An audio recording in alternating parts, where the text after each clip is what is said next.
Assalamualaikum warahmatullahi wabarakatuh. Perkenalkan, nama saya Nesa Fahiza dengan NPM 2569109448 dan teman saya. Perkenalkan, nama saya Fadilah Aulia dengan NPM 25691143 dan teman saya. Perkenalkan, nama saya Syafi Medina dengan NPM 25691166 dan teman saya. Perkenalkan, nama saya Maulia Sana dengan NPM 25691183 dengan teman saya.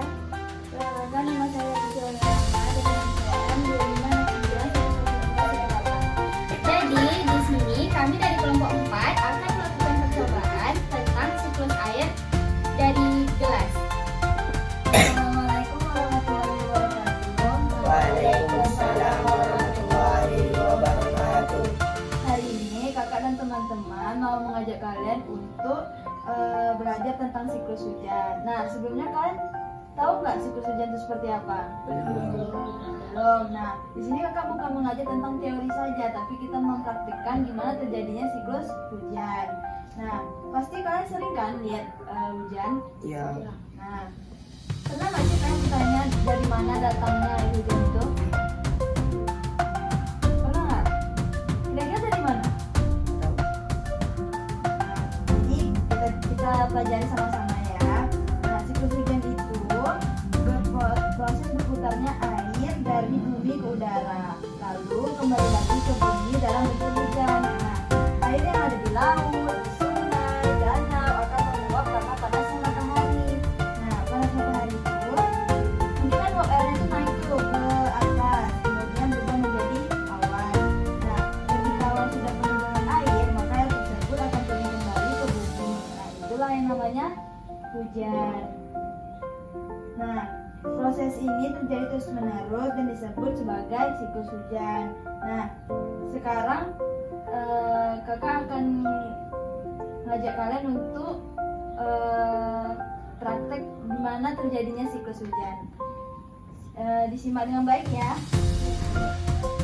Halo adik-adik. Nah, di sini sekarang kita akan menyiapkan alat dan bahan yang digunakan untuk proses siklus hujan.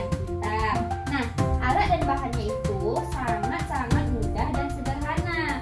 Nah, bisa ditemukan di rumah. Jadi, kalian itu bisa mencobanya sendiri dan kapan aja. Soalnya bahan-bahannya mudah, sangat mudah untuk kalian dapatkan.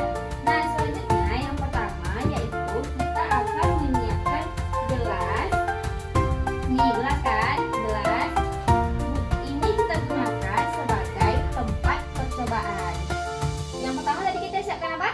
Gelas. Sebagai tempat Percobaan. percobaan. Oke, ini gelas ya. Nah, yang kedua yaitu kita siapkan air panas.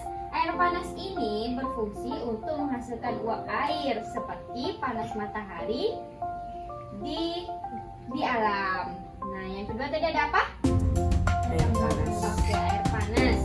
Nah, yang ketiga yaitu kita siapkan mangkok untuk menutup bagian dari gelas. Nah, kita pakai ini aja ya untuk menutup bagian dari gelas nih. Ya, nanti jadi posisinya kayak gini nih. Nah, yang terakhir kita siapkan es batu. Es batu ini akan membuat bagian atas menjadi dingin seperti suhu di langit. Nih es batunya ya. Nah, sekarang nih kan semua alatnya udah terkumpul, udah ada, udah tersedia di depan kita kan. Jadi jadi alat-alat ini akan bisa membantu kita melihat proses siklus hujan tersebut. Nah, bagaimana proses hujan itu bisa terjadi? Nah, langkah-langkah percobaan selanjutnya akan kakak jelaskan lagi. Nah, tolong disimak baik-baik ya videonya. Baik adik-adik, sekarang kita mulai percobaannya ya. Perhatikan dengan baik-baik ya. Yang pertama, kita siapkan gelas.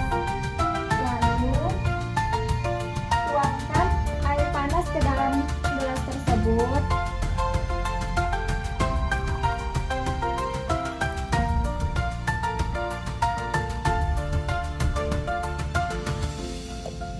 Setelah itu, di atas gelas kita tutup dengan mangkok ya.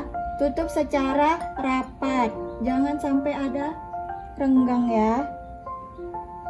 Setelah itu gelas yang terisi ke dalam air panas,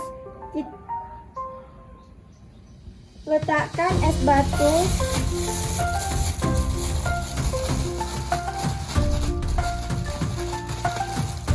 ke dalam mangkok tersebut.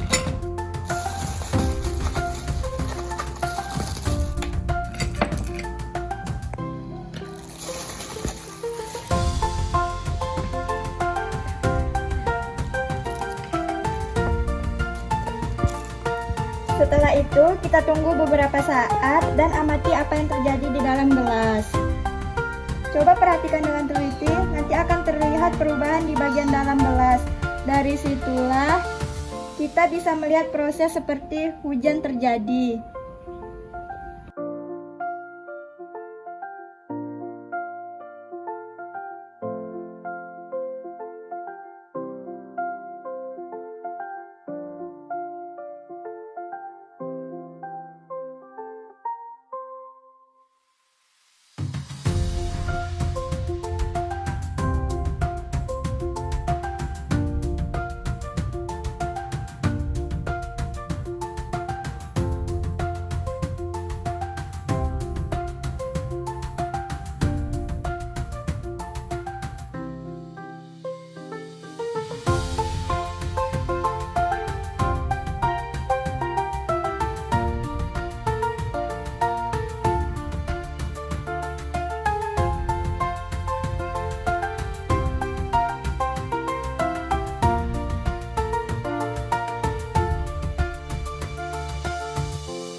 Beginilah siklus air hujan.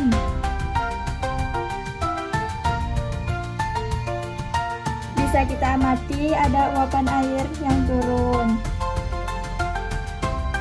Adik-adik, sekarang kita perhatikan hasil dari percobaan tadi ya. Air panas yang ada di dalam gelas akan menghasilkan uap air. Uap air ini naik ke atas sama seperti air di bumi yang menguap karena panas matahari. Ketika uap air tersebut menyentuh bagian atas gelas yang dingin karena es batu, uap air akan berubah menjadi titik-titik kecil. Nah, proses ini disebut dengan pengembunan. Proses apa tadi? Nah, pintar sekali. Lama-kelamaan, titik-titik air itu akan semakin banyak dan menjadi lebih besar. Ketika sudah cukup berat, air tersebut akan jatuh ke bawah seperti air hujan. Nah, itulah yang menggambarkan proses hujan di alam. Jadi, dari percobaan ini kita bisa melihat bahwa hujan terjadi karena adanya proses penguapan, pendinginan, dan akhirnya turun sebagai air. Pintar sekali. Nah, baik. Jadi, sebelum kita akhiri pembelajaran hari ini, mari kita simpulkan bersama ya. Nah, hari ini kan kita sudah belajar belajar tentang siklus air hujan. Nah, melalui percobaan yang sederhana. Nah, dari percobaan tadi kita tahu bahwa air panas berubah menjadi uap air yang disebut dengan penguapan. Disebut dengan apa tadi? Penguapan. Nah, pintar. Nah, uap air kemudian naik ke atas dan berubah menjadi titik-titik air saat terkena bagian yang dingin yang disebut dengan pengembunan. Disebut apa tadi? Pengembunan. Oke, pintar. Nah, setelah titik-titik air semakin banyak dan berat, air akan jatuh seperti hujan. Jadi, hujan terjadi karena adanya proses penguapan, pengembunan, lalu air turun kembali ke bumi.